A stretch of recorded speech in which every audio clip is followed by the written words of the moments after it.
What's going on, guys? Welcome back to another video. My name is Eric, and in today's video we're going to be installing a pair of long tube cold air intakes on the Nissan 350Z.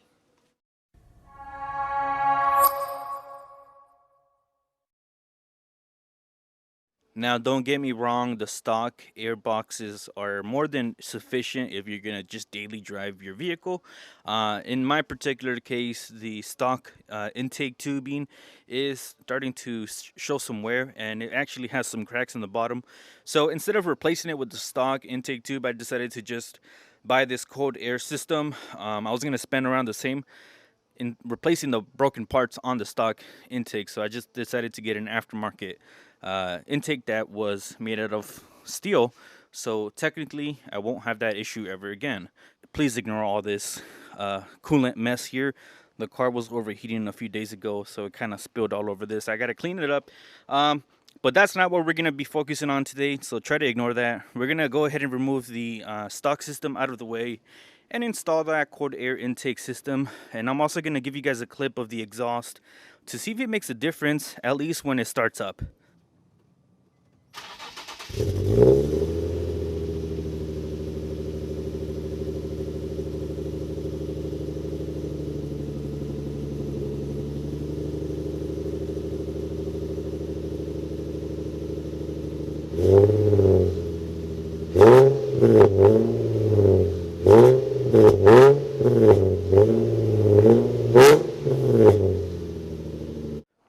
So for those that are wondering, I have a Nismo S-Tune exhaust on this vehicle currently. It sounds kind of raspy at times, and that's because it rubs against a part of the bracket in the bottom that holds kind of like, it's like a W bracket, I think that's what it is. So I need to go under there and kind of hammer it into place so it doesn't rattle. So that's why it sounds a little bit nasty on startup. So to make it easier to install this cold air system, I'm going to remove the front bumper so that we have better access to what we need to install. So there is 3 clips here, 3 more clips over here. There should be 2 fasteners holding down this side of the bumper on, the same thing on this other side. And then also there should be a splash guard underneath that you need to remove so that your bumper can kind of sag down. So I'm gonna do that, and then I'm gonna go ahead and remove the stock intake out of the way.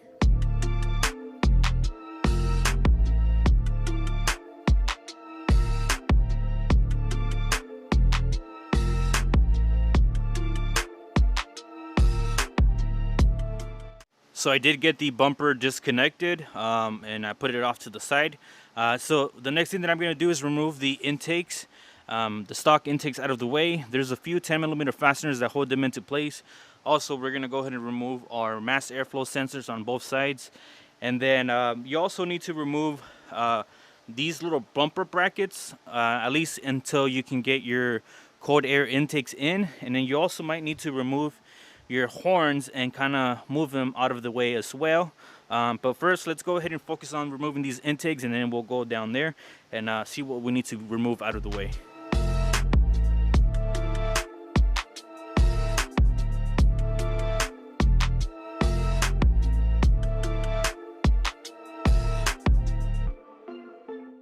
So I pretty much have both of the intakes removed on each side. I have the mass airflow sensors just kind of hanging off to the side there. And I also did remove my engine cover just so that it can be easier for you guys to see. Sometimes with these stock intake systems, these little hoses here are often broken. The plastic right here is brittle, and sometimes they break. So you can delete this whole system, but for me, in my case, it's still in decent shape, so I'm not going to mess with that just yet. If anything, it's going to be pretty easy to remove it down the road if I decide to change later on. Now, I am going to remove these little bumper brackets just so that I can get the pipe in there easier. So there's just one 10mm bolt holding it on each side. And then once you do that, you'll remove these guys out of the way. Once you do that, you can install your intakes onto the vehicle. So that's what I'm going to do right now.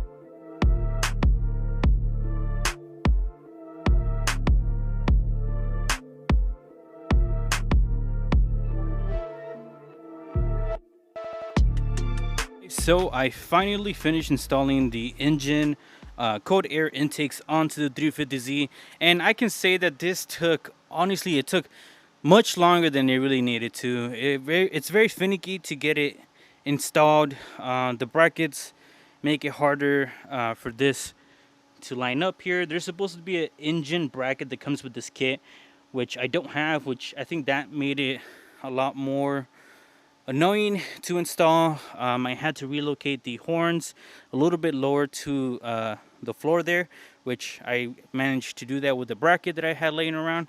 But I did get everything installed here, as you can see.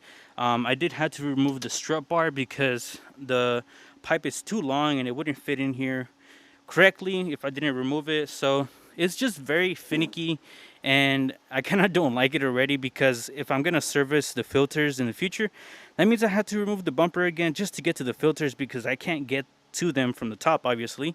So that's kind of a downside, very big downside in my opinion. So I hope that, you know, in the meantime, the benefits from installing this system are worth the while. So I'm gonna go ahead and put everything back together, and then I'm gonna go ahead and give it a startup and see how it sounds.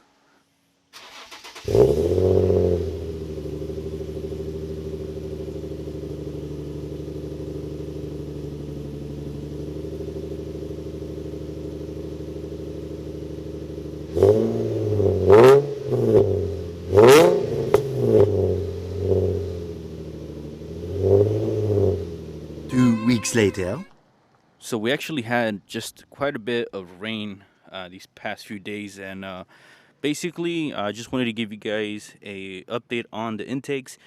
So far they have remained dry. There's no issues driving it when it rains, and I did notice that the vehicle doesn't have the check engine light anymore. There was a check engine light before with the stock intakes, and that is because there was a hole on the bottom, so it was not getting detected by the mass airflow sensor. So that's why there's that check engine light that went away, and it looks like we're leaking coolant again from this stupid cap right here. So gonna have to address that. So we're gonna take it out for a quick drive, but overall pretty happy with it, aside from the obvious downside, which is when you have to remove the filters, you kind of have to remove the bumper to get access to them. So ignore this nasty mess here. I'm gonna be doing a coolant flush on it, so when I do that, I'm gonna power wash the engine so that I can clean it up a bit. So right now I'm just taking the 350Z out for a little cruise. There's a lot of flooding in the area, so I'm just trying to take it easy here. 10 seconds later.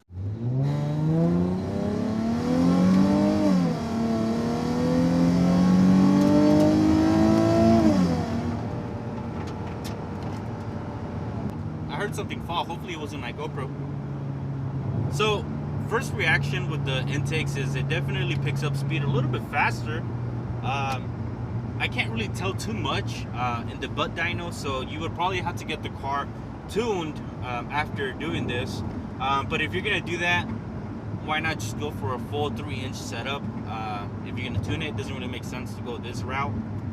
So this setup is only for the meantime. Who knows, maybe later on I'll probably put a true 3-inch intake on this vehicle. But for now, I kind of just wanted to toss this intake on there because it was only $100, and I had a check engine light, so I felt like this was a pretty cheap upgrade to do in the meantime. So overall, like I said, I am noticing a difference, but it could be that the intake that I had on there was no good, causing me to get that check engine light. So it's definitely not as fun as driving a manual 350Z, so automatic is not really my thing anymore, I think. So technically this is the wife's car. She's a little camera shy. I'm not camera shy, I'm just not wanting to be in video. She just doesn't want to be in my video. So I'm gonna pull over here, get the GoPro out of the back there just so I don't lose it. Hopefully it didn't fall out. But if you guys did like the video, don't forget to give it a thumbs up. Consider subscribing for more videos like this, and I'll I'll see you guys on the next one.